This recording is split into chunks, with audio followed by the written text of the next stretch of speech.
Jeremy, can you hear me?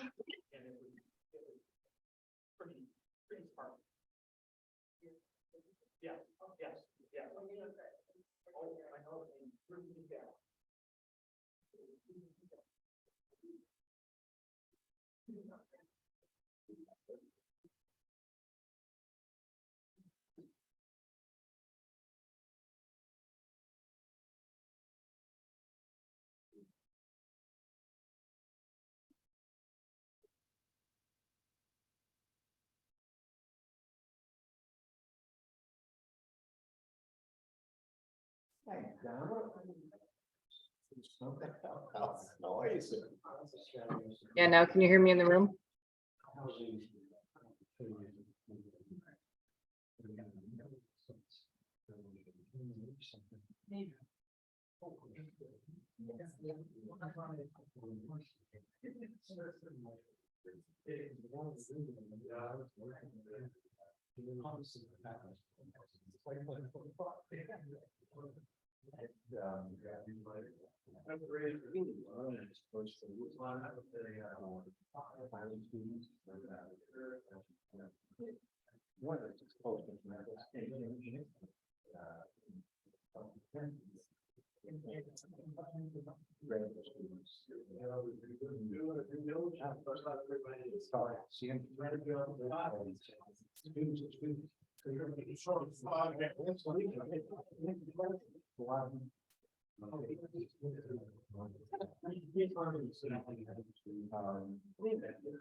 These are gonna be but again, tell back.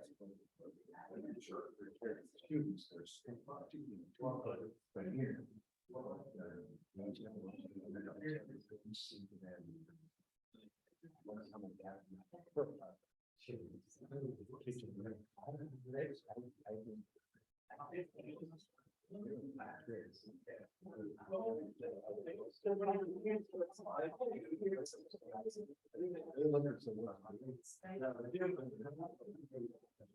Yeah, those ones are like, you know, and you hope.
What? Well, I remember seeing something like that.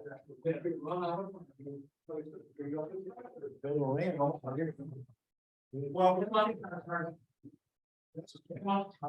it's like, we can, I have this game stuff.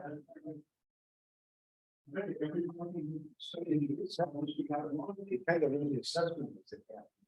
Yeah. In general, you know, it's. I remember.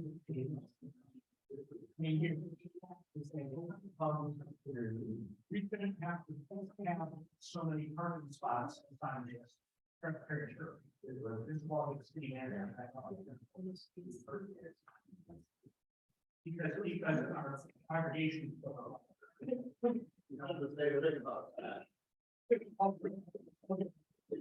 It's someone. They don't generate none of stress and they're all. Always.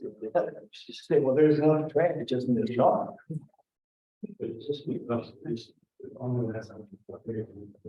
What were you gonna see?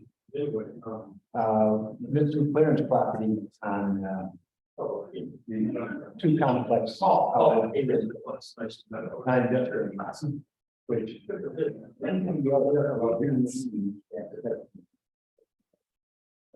Solid, industrial park anymore? Yeah, pretty much. So, yeah, 3 acres. We have some insurance that very much sell those properties to government and take them out there. Is. I can tell you, yes. There's no intent to do that. Honestly, haven't never been discussed.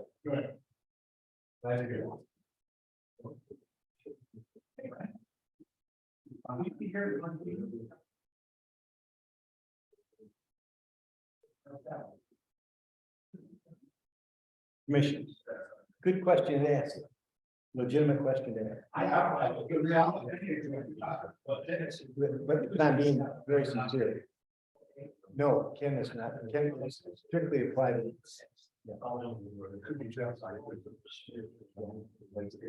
Certainly not Ken.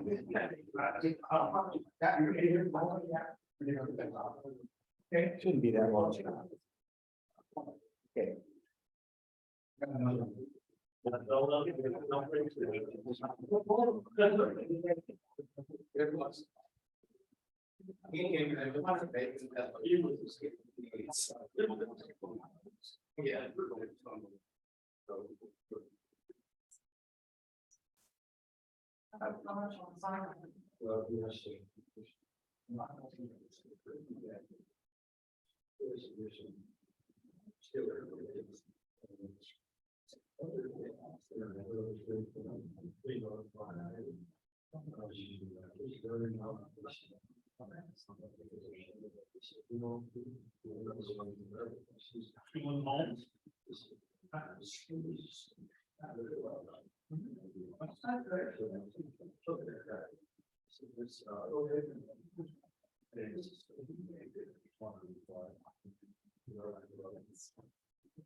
Folks, it is 7 o'clock and we will call to order this special meeting of the Adrian City Planning Commission from February 15th.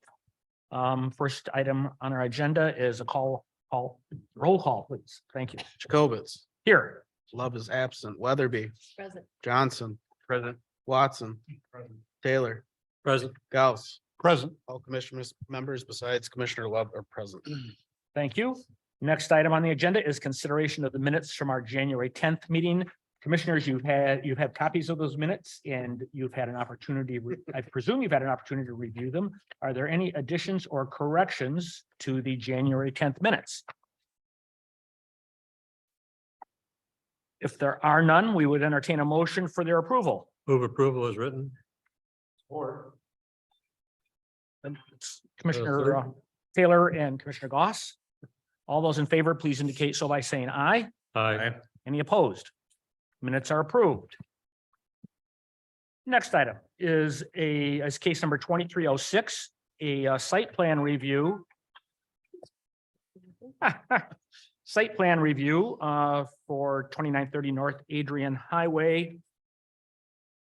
This I'm sorry, that's not correct. This is Enterprise Drive, 1470 Enterprise Drive. Is there in a site plan review, commissioners, we have a copy of the site plan. Is there someone here that to represent the petitioner? Oh, Mr. Behrman. yes. Okay, like I said, we have copies of the site plan. And we have staff's comments. If you would very briefly introduce yourself so we have it on the record and give us a thumbnail sketch of what the project is. Thank you very much, Mr. Chairman. Jim Berryman, 676 Stonecrest, Adrian, Michigan. Here on behalf of the owner of the property, Ken McLaren. What Ken would like to do, obviously, you can see by the site plan, these are geared for college students. These are 2 units, 10 apartments in each unit. And each unit within that unit are two students per room, which the rooms are, they have their own private room with a sink in each room, and then a common area where there's a kitchen area and a general reception area. If anyone has been at Adrian College and looked at Northview, been inside that, it's similar to that, but it's larger in square footage than those units. I think they're extremely well done. These are really geared for hopefully graduate students, seniors. He knows that Dr. Docking's philosophy is that college students in their undergraduate years ought to live on campus and have the campus experience. And I certainly agree with that. And these will be offered to Adrian College students, and also Ken has instructed me to talk with Siena Heights University if they have students. You know, his intent is that that those apartments be full, you know, and to make it work, they need to be full. And so that would be 20 students per building, or a total of 40 students. I did see the staff recommendation. I think we've met a couple of times, and I think we've answered all the questions. The one question that remained was the retention pond and the shape of the retention pond. I've called and talked to Mr. McLaren, who is in Florida at this point, and also with Jeremy at Manick & Smith, and that can obviously be changed and can configured in a way that would be more natural. absolutely, yes, yes. Commissioners, questions for Mr. Berryman? I have a question, I guess. The first page of the staff analysis indicates a total of 24 units. And when I got around to visiting the parking, I thought that 24 units would be 48 parking spaces, but there's really only 10 units in each building, because each floor has either a laundry room or storage areas. Yeah, yeah. That's I correct. just want to point that out. Okay. It's 20 units, not 24. Okay, okay. Other questions for Mr. Berryman? Do you know if the pond was designed for the entire future site? Or just what's being paved? Because this is labeled phase 1. Yes, it's, and Jeremiah might be able to help me on this. I believe that it was configured that that retention pond would be enough to take in the second phase also. I think initially when we spoke with Manick & Smith, the pond was I know initially the pond was a different shape and it was further up, and that was after we had spoke with them, they moved it over for the stormwater. So I'm assuming now, but I can't be for sure that without their stormwater calculations for the rest of the impervious, that it would meet the whole site, but I'm assuming they designed it over there to meet the whole site. And if not, we would have to revisit that when we see phase 2. So It just looked a little shallow. And then the staff report, I put that it's for what they propose as phase 1. There really is no phase 2 at this point. Right, no, The site I plan. would agree that would be enough to So with phase 2, we'll know if it's big enough or not with their calculations. detain, because Mhm. it's meant to slow down runoff Mhm. and then drain at a slower pace, so it doesn't surcharge the existing system, so.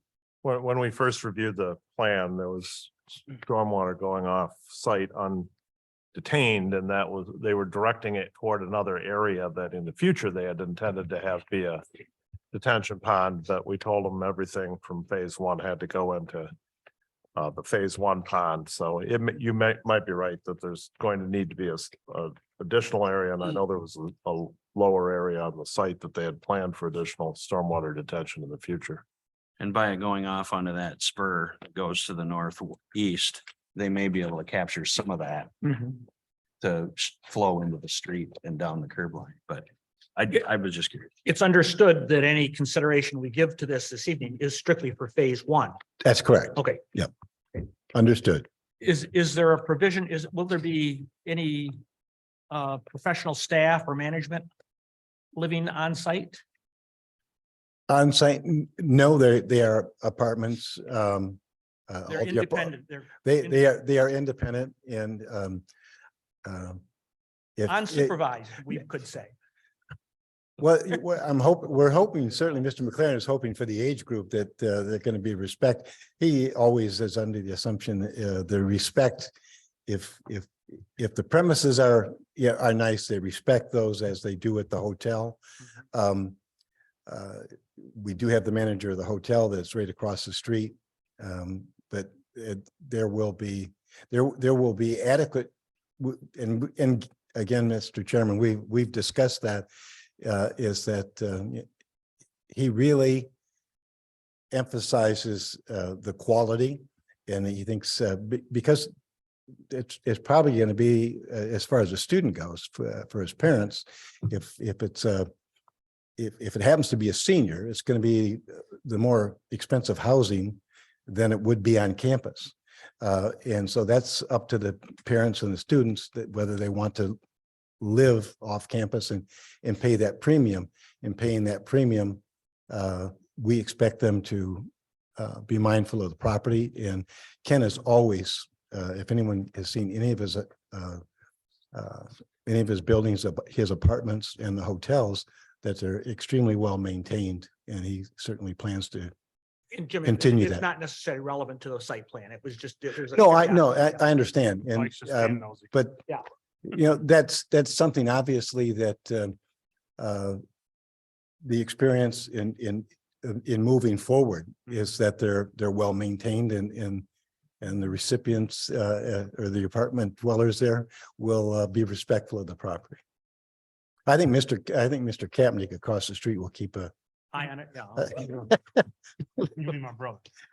Yeah. He Other questions? usually keeps an eye on Yeah, things. other questions for Mr. Berman or a comment? Mhm. We understand that MDOT is working on a Crosswalk or, crosswalk. Probably with crossing light, What- one would hope. They will do that if there are connections for it on either side. And so when we reviewed this, we made sure that they brought the sidewalk to their property line of this particular parcel. And then it will be necessary for the hotel property to build a sidewalk out to the street if they hope to get that crosswalk put in. But assuming that the college and the hotel property bring connections to the street, MDOT is ready to put a crosswalk in there. Is that MDOT or the federal? It's MDOT. MDOT. Okay. Yeah, and if I can just add, and through our discussions, we had a conversation with Ken on the sidewalk on this property, which is there. And he is very much in favor of sidewalks from the hotel to the crosswalk. So I think that's still an issue. At the street, I wouldn't want to cross at light, though. No, To no. be very honest, it's Not there. it's a tough intersection for pedestrians to walk across. Yeah. Yeah. Other questions for Mr. Berman? Thank you, sir. Thank Appreciate you it. very much for your consideration. We appreciate it. Is there anyone in the audience or on Zoom call that would wish to address the planning commission on this particular site plan review? Okay. Commissioners, staff has reviewed this and finds the only issue that they were concerned about was the shape of the detention pond. We have agreement that it's not a problem to create that in a more natural shape as opposed to a strict rectangle. And if we're satisfied with this, we could find that this is compatible with the requirements for site plan review. And if that's the case, we would entertain a motion to that effect. Move to approve. Support. Commissioner Watson and Commissioner Taylor. Is there any additional discussion? And the motion is to adopt the resolution that staff has provided with approval of this site plan with the stipulation about the detention pond. Yes. Jeremiah, if we could have a roll call Yes. vote, please. Gauss, Yes. Watson, Support. Weatherby, Support. Johnson. Support. Taylor. Support. Jacobitz. Yes, Motion passed unanimously. very well. Thank you, sir. Next item on our agenda is a rezoning request for 2930 North Adrian Highway. This comes to us from the city of Adrian. Folks, as you probably realize or are aware, this is currently property is currently zoned a planned unit development.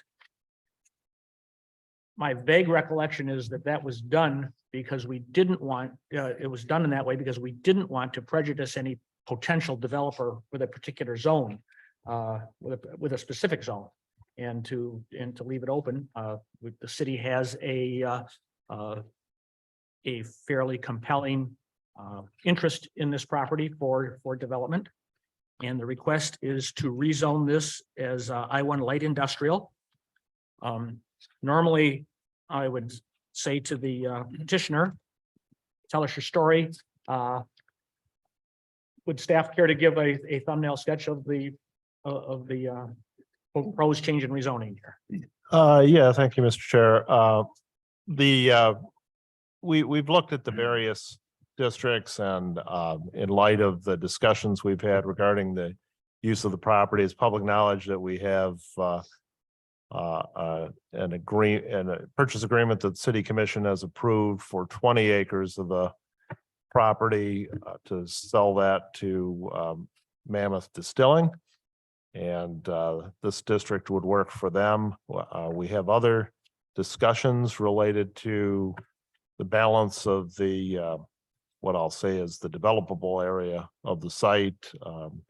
I won't say exactly who those are with, but the I-1 district would also work for that particular proposed use. In general, I-1 is the light industrial district is maybe a bit of a misnomer for it because it allows for a broad range of sort of business park and light industrial uses. So it's really amongst our most versatile zoning districts, and we feel confident that it would afford a sufficient flexibility for the uses that we have under consideration. Really, the way we're looking at the land right now is that there's probably only 2 modules. If you're familiar with the property, there's a pair of outlots that kind of bisect the property, if you will, or force it to be 2 different development sites. And this district would work for both of them as we envision that. At some point in the future, when those actual property descriptions are established, the parcel itself includes the woods in the rear, some portion of which is upland, but a great portion of which is very steeply sloped down to the river.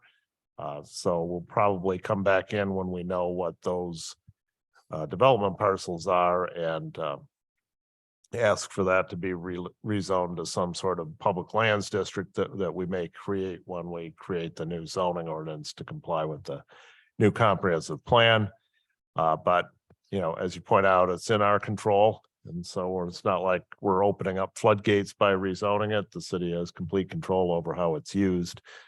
So there's no need to be concerned about that. So happy to answer any questions about it. So you mentioned there's possibly some other companies that are looking. So are we just doing the property for Mammoth or a bigger swath? No, I'm it's a little confused there. Yeah, it's one parcel, and we're proposing to rezone the entire parcel as it currently exists. If for no other reason, then we were kind of on a fast track with Mammoth. We didn't have time to survey out separate parcels, and we don't know exactly what those are going to look like until the negotiations reach their conclusion. And so, like I say, we'll come once those development parcels are established, we'll likely come back and rezone the balance of the land to public lands. It butts up to other city-owned property, Oakwood Cemetery, our treatment plant, and other city-owned property at the river. And so I would envision that we will retain ownership over the wooded portions that aren't upland for perpetuity.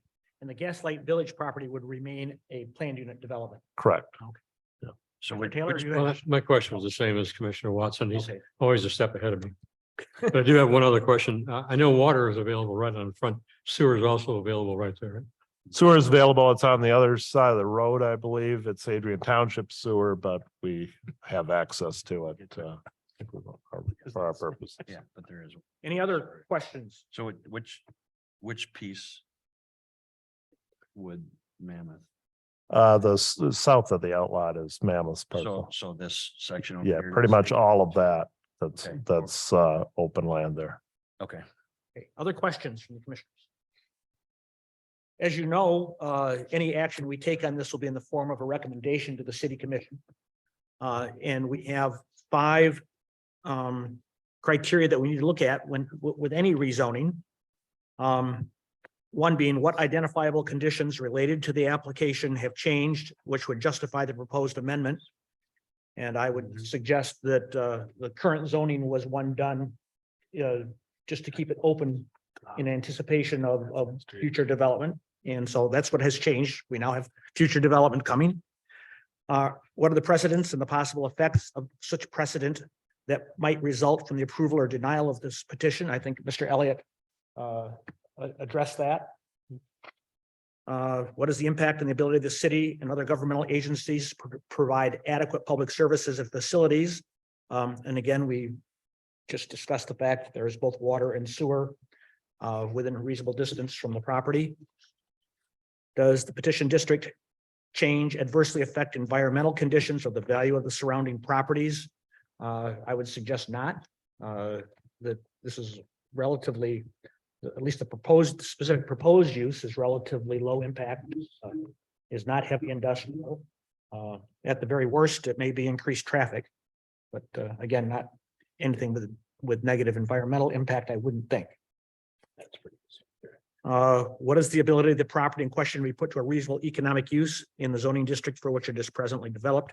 Again, it's currently as a planned unit development, and our purpose of putting it in that was to leave it open for future development. So this is a good and higher use of the property.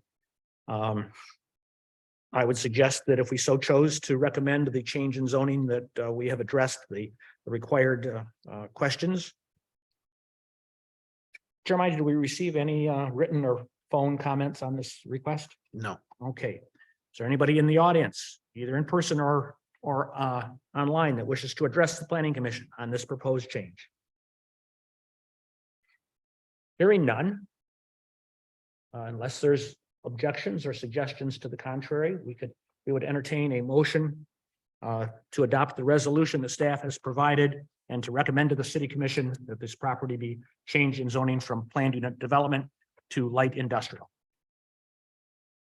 So move. Okay, Commissioner Watson, Commissioner Taylor. Any additional discussion?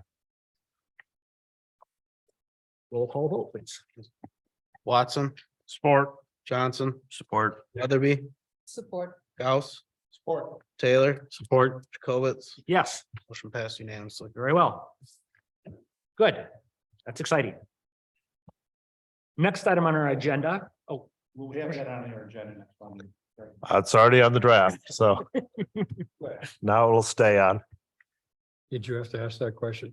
You You know, my mother always told me, don't ask the question you don't already know. the answer. mm-hmm.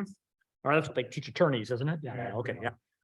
Next item on our agenda is our future business discussions and updates, and we're going to talk about the marijuana drive-through and curbside pickup.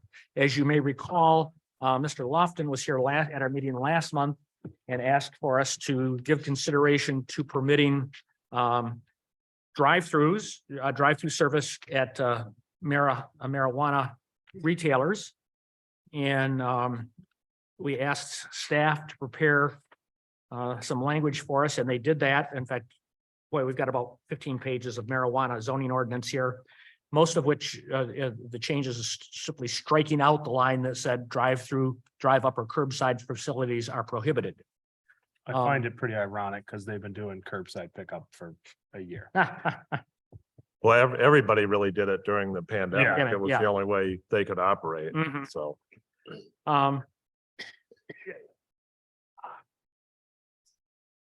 I think I was one who advocated for putting that in the first place, simply because I kind of like drive-through beer places. I think they're just kind of asking for abuse.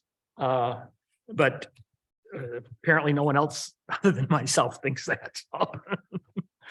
So. I do wonder if is it sufficient to simply strike that out? Strike out the prohibitions, or do we also need to be very specific and say, if you're doing this now, you need an additional site plan review and a zoning exception permit? Kind Or of is what I that- was thinking too. Yeah, I would say for traffic flow and Does it say that? Well. Let me say- I mean, it says. It's a zoning exception use currently, But and all the ones that are there already have that.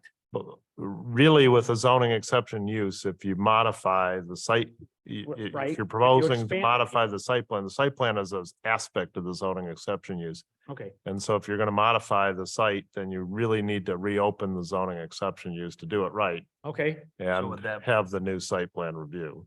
would that specific location Don's, be subject to that? Yes. I mean, I don't think you fulfilled the original agreement to make that adjacent property. did he split non-residential that? lot Did he into split that lot? into a paved, or not a paved, but a gravel parking lot with its own Yeah, curb cut and approach. He is not allowed to, yeah, I think he split that and does not, owns it in a different entity. Because it couldn't, the facility cannot abut a the residential. residential property Mhm. to Right, but the I north. think if and I didn't go back and look, but I thought the caveat to that was that it would be public parking. That was what we originally discussed, but that was turned down, I think, at the city commission level, as I recall. We had recommended it being a parking district Right. and To be the city commission turned that down, would not rezone it to parking district. And he ended up just selling it to a straw company and proceeding with the site plan only for the portion that is zoned B2. I think, or But it has common access through his site. I think it's just a vacant parcel, as our, Right. Well, Recall. it has no access because there's a curb that runs across the face.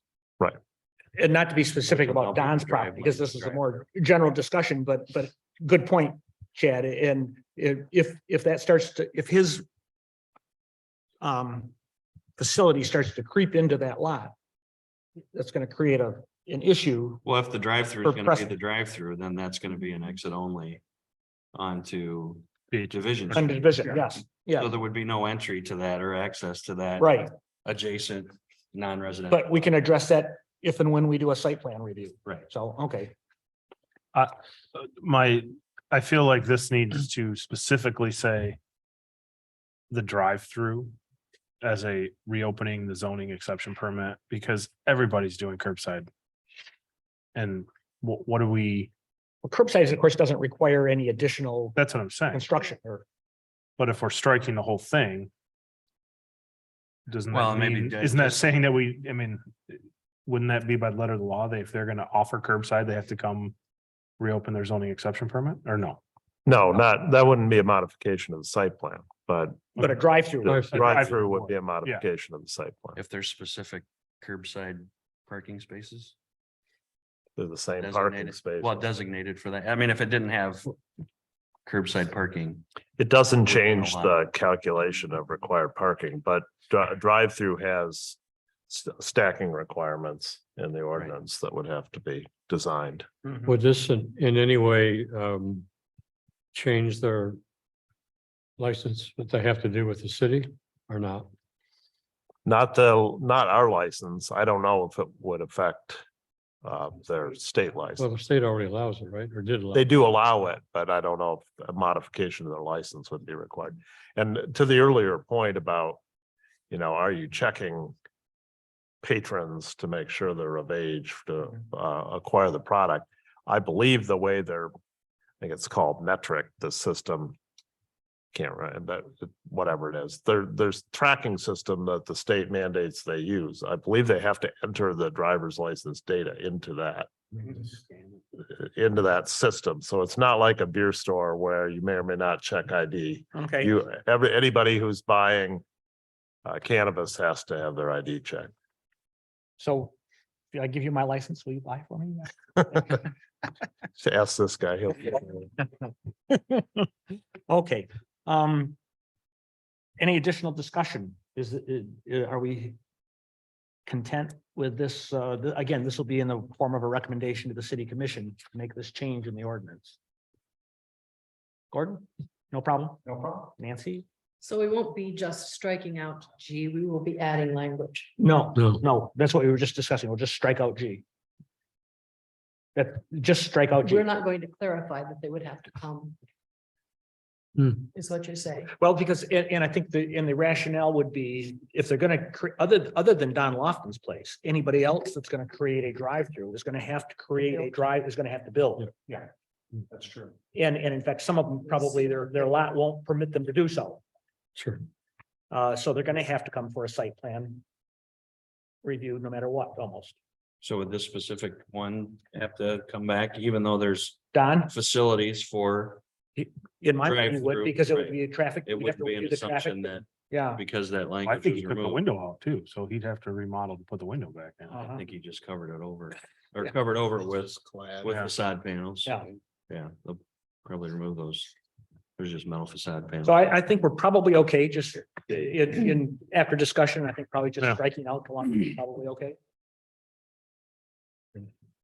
Is there anybody in the audience or online that wishes to address the planning commission on this particular discussion? This was a future business discussion. Would we need to notify this before we would take action on it? Yeah, if this is just on for discussion, we'll have Okay. to have a public hearing on it. Okay, then why don't we put that on the agenda for the March meeting for a public hearing? Accessory building height is our next discussion. And I will turn this over to Jeremiah. He provided a handout. And was going to give us some feedback on this. Yeah, I'll just introduce it first and then Jeremy can go over his drawings that he's prepared. If you'll recall, we had an issue with a garage that somebody wanted to build with a loft space above it that was too tall for what we allow right now. I believe what we allow is up to 12 feet, Jeremy, Something like that. currently. And so you can't build a 1.5 story or a 2-story garage unless it's outside of the setbacks, the special setbacks that we allow for detached buildings, in which case you probably. In light of the fact that our new comprehensive plan encourages accessory dwelling units, we asked you, would you be interested in looking at what it would look like to allow buildings that would be large enough to accommodate those units. And so that's what Jeremy's gone through, and he's done the exercise for each of the 4 single-family residential zoning districts as to what would it look like to have a building that would have a unit in it that would be of the minimum unit size for that zoning district on the second floor. So that, of course, dictates, even if there's a garage on the first floor, it dictates the ground coverage, the lot coverage for the first floor would have to be just as large, obviously, as the unit that's going to be above it. And so that's what these represent. And it implicates a few things you'll find as he goes through them. Both where, those particular rules about where it can be on the site.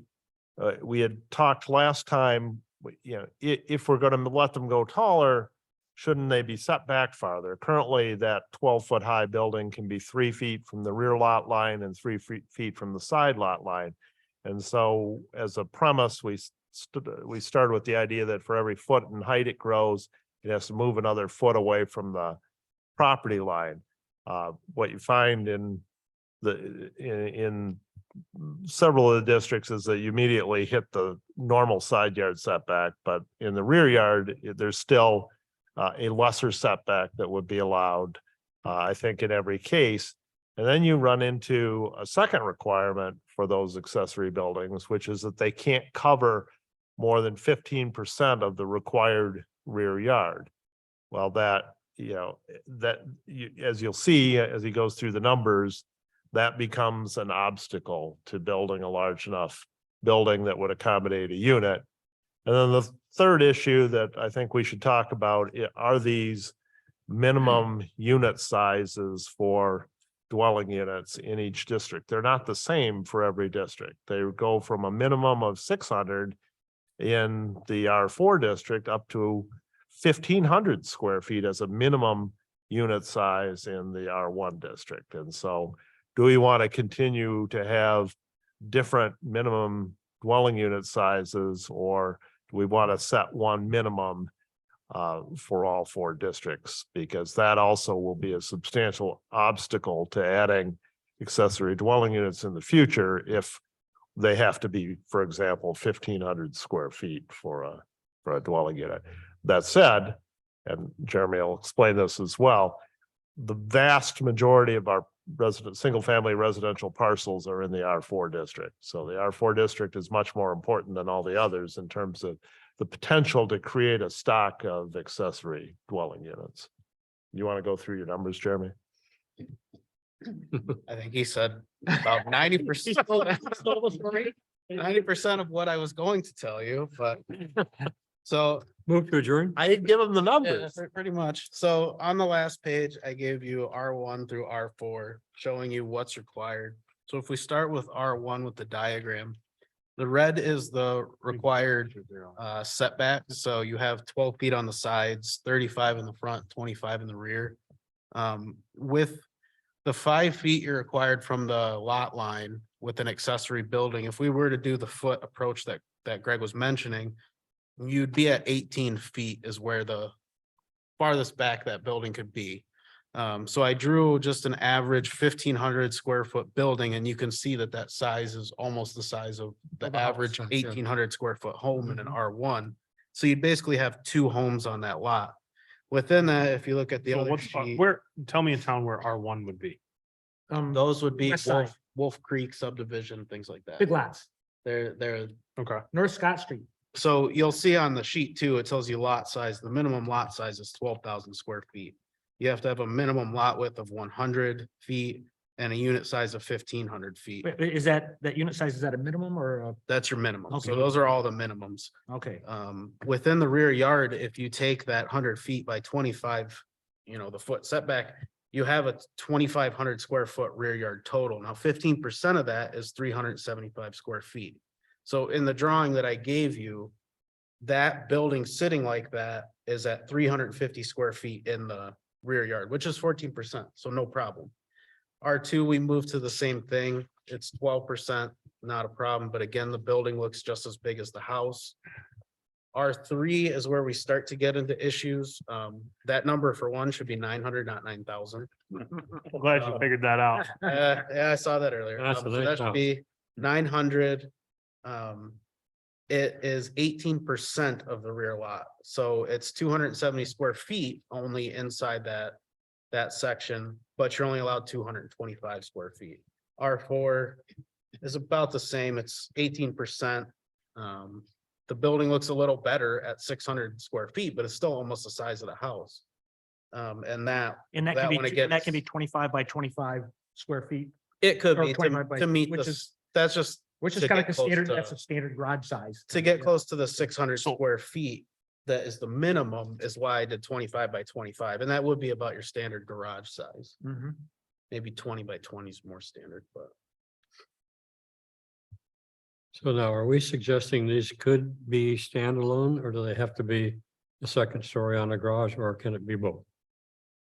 I don't think we're thinking that they'd be standalone houses. They should be above a garage. How do you, Well, we can- That's we why can we Write it just- that way, but yeah. That's why we're discussing the height of the building with regards to moving it back. So right So- now, we only allow 1 story. If we did this, you could allow 25 feet. So it would be similar to the size of your house at that point. But do we need to then say that this can't be a standalone residence? Well, Or can it? there are other obstacles to that in the language of the accessory buildings Okay, provisions, but if that is your intent to also allow them as Yeah. standalone structures, then no. Yeah, That's what you I'm know, asking. then we could address that, but Yeah. that's not what we are No, no. analyzing here. Okay. What we're analyzing here is a garage that could have a unit above it, Mhm. and what are the obstacles to that being constructed today? When you say unit, is that apartment? I mean, is that a Sure. true definition of apartment or mother-in-law suite or an office or? It's Workshop, I mean, intended to be just- large enough to be a standalone apartment. But the way the ordinance reads within our schedule of It's the regulations. height issue that. keeps it from Well, happening. the schedule of regulations size wise is the issue of R1 is 1,500 square feet, so you'd have to have a unit 1,500 square. As a feet. minimum, even, but there's Which- lots of people in R1 that have a garage a lot smaller than 1,500 square feet. They do, but the way the ordinance reads is you'd have, technically your unit has to be 1,500. If you. It's, wanted this to- is for the if you dwelling wanted to unit, put a right? above. So the garage can be smaller, but if you're going to add a dwelling unit in that zoning district, it has to be 1,500 square feet. Okay, got it. Okay, understood. So we were thinking of lowering that size for dwelling units above those in general to something more like 600 square feet, where that's, you know, a lot Or 625. more like a small apartment, you know, if somebody can fit 800 square feet, fine, Mhm. but 600 would be a better number. What's a two-car garage? I mean, 25 by 25 or 26 by 26. yeah, so, And that equals out to about the 600, so. Mhm. yeah. 625, so that equals out to a good number for it. Another issue we're running into is something that was in, Greg told me was in the building code a while ago for 10 feet for the accessory structures from the building. This creates an issue of why I showed you where these, a lot of these that you see are 10 feet from the house, Mhm. putting them in that rear yard that much as well. And that's no longer in the building code to be 10 feet from the main structure either. But there's there's a rationale for not having the accessory structure 1.5 feet away from the main structure. I mean, both aesthetically and fire prevention. Maybe 10 feet's too much, but there should be some minimum distance, I would think, between an accessory building and the primary building. We run into situations all the time where people can't Fit it, not yeah. fit it. And so the solution is to attach it. And you, as you Yes. say, from an aesthetic standpoint, that's, Yeah. potentially more desirable, but Not necessarily. it doesn't do, from a safety standpoint, it obviously doesn't make any difference, right? It's actually worse from a safety standpoint. Yeah. And it increases the main dwelling unit. Right. So if I have an attached garage, okay, in my house, okay, Yes, and I want to build a rec room for you and your friends to come over, Mike, and play pool in my house. Can I not add that to my attached garage? So attached, you can. This is just for, because that's not an accessory Detached. building. That's part of the, that becomes part of the main Okay. building. So there's If no, it's attached, then it's just not. just a detached. detached purely, no attached building. And- So if you want to put a pool house with an apartment above it, that's what we're talking about. But if you So- if you want to add on to your house, you want to attach a garage to your house, it can be as big as You lot want- coverage will permit or setbacks will permit. I had another question. I forgot what it was. Commissioner Watson said something and it cleared my mind. So. I do that too. So it's the idea of that pool house. know, That- he's- that would He be- was screaming, he was. Yeah. But I have a pool house, okay, it's about 6 by 12. So I'd be able to add on to that, right? Yeah, Yeah. yeah. Why would I want to do that? Yeah. Tree house for the grandkids. I think this is good guidelines. I'm concerned about R4. Because R4 is so tight to start with. I think we often. So many of the properties in R4 already have, well, excuse me, have 8 pounds of the 5-pound sack as it is already. That I would hate to find ourselves being more permissible. In terms of what they can do in terms of accessory buildings. Well, we could still keep the The lot lot coverage. coverage at 30%. Yep. I would suggest saying that we could do 20% within the rear yard setback percentage instead of Okay. 15. Okay, Because if you look at the two, the averages I'm getting are 18%. uh-huh. And those are for a fairly average lot. And what are we looking at as a maximum height then? be 2 stories. 25 feet. 25 feet. Mm-hmm. Okay, But they would move, so right now it is in the R4, you have to be 3 feet from your lot line. Each foot you would increase over 12, you would add a foot, so okay. that's when you get to. 16. No, it's the average between the peak and the eaves. So that, yeah, and that gives you 2 stories, 2 reasonable stories. And so if you could go 20% into there, a lot of these would fit. And then obviously maybe keep the limit at specific limits for that district. Maybe it can only be 600 square feet. Are we, Like, there's only gonna be a certain number in the R4 that are gonna have enough space. to do Right, this. right. I mean, right, I don't, are we currently have language in the accessory building section that says it has to be aesthetically compatible with the main with the main building. Is that enforced? Can and will we enforce that, continue to enforce?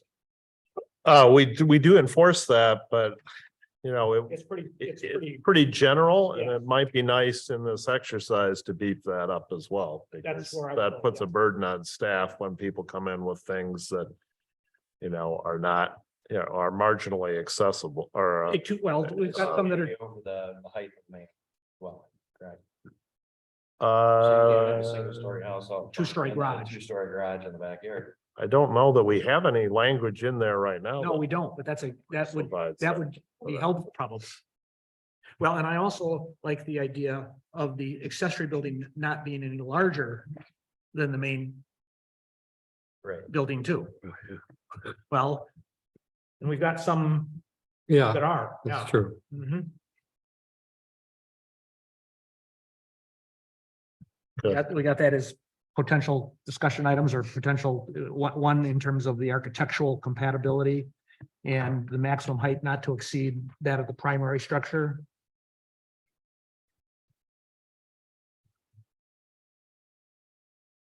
Okay. What else? I don't know that it would happen, but are we limiting it to 1 story? So if you have a 3-story home, then you could potentially have a 3-story accessory building. Well, the height for the district's 25 feet. Yeah, no, Nothing. Yeah, no more than okay. 25, no matter what, so. Is that true in all 4 districts? Yes. Okay, The only one that's higher than 2 is RM2. oh, okay, okay. What else do we need to cover? The distance from the primary structure, again, I would just have something, it doesn't necessarily have to be 10 feet, but 5 or 8 or something like that, maybe.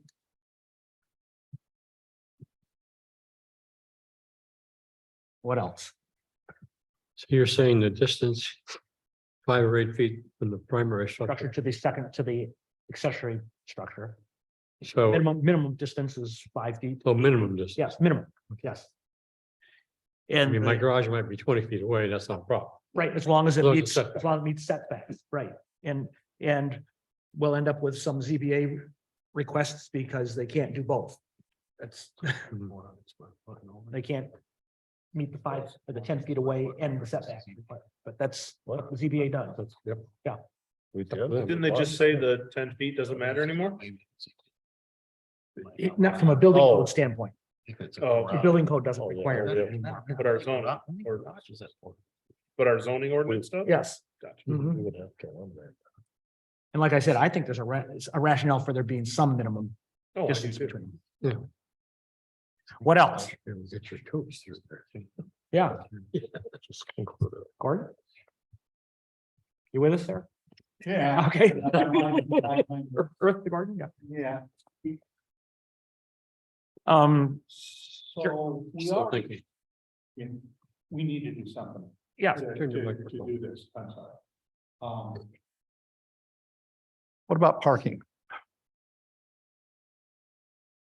Well, our parking regulations do apply to single-family residential. I mean, it's 2 per dwelling unit, and when units are added, then, you know, you need to be able to accommodate the additional parking as well. I mean, that's come up when we've done dwelling unit conversions, and in fact, some of them haven't been able to be considered for that reason, because they didn't have sufficient off-street parking. Yeah, so particularly in our town, because we don't allow on-street parking overnight, you know, it's very important that there be sufficient off-street parking. Yeah, But all these issues would come up at building permit time.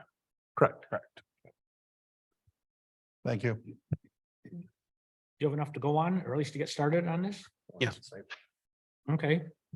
Yeah, when we don't do site plans on residential, so. Do we want to have this for a public hearing next time or? Let's take a look at it first. Unless there's sentiment otherwise, I'd say, we don't really have anything to look at yet, so. There's no imminent, And it's nothing. no pressure to do this. Yeah, right? it's not like Okay, we great. have to have this done by next week. No, okay. Is there any other business to come before us this evening? Madam Mayor?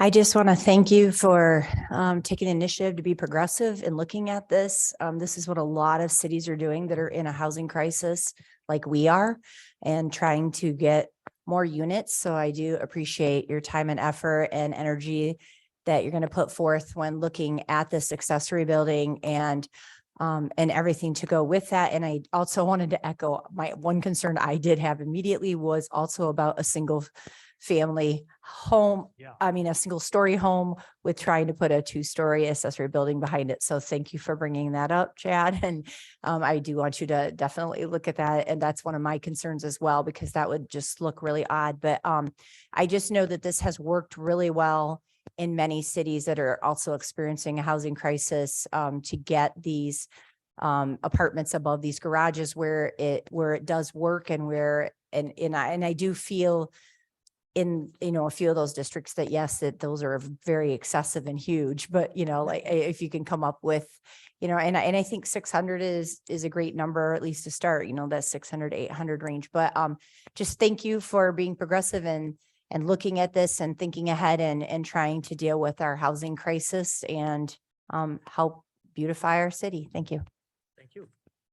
Anybody else? Anybody in the audience that wishes to address the planning commission on any other topic? Hearing none? I do want to say Oh, something. yes, please. So recently, about 3 weeks ago, I finished getting us redevelopment ready certified on the essentials path. So a goodie for us. We are going to be getting a $25,000 match to rewrite the zoning ordinance finally. So expect that towards the end of this year. Very good. Kudos. Congratulations. Yeah. Thank you. You should be happy with that. Yeah, we are. Great. But along those lines, were you going to you've mentioned something about distributing hard copies of the current zoning ordinance? Yes, I am just working on trying to get binders, unless you guys want to give me what I'm trying. I've got one. I'm trying to come up with binders right now. I was gonna go talk to, Sure, I've got some. Oh, yeah. if you guys want binderless ones, I can I'll give give you you- binderless. I'll give you one if you need one for yours. I can just hole punch them and give them to you guys. and you Yep, can that talk would with be great. Perfect, yeah. Okay, I'll have them next time then. Perfect. Just don't drop them before you get them in the binder. I'll shoot you an email. Our March meeting is when we normally have elections of chair and vice chair. And anybody that is interested in either of those positions, just let myself or Jeremiah know. Like we just did. Okay, and you say you're not going to be here. Oh, well, then you may end up being chair.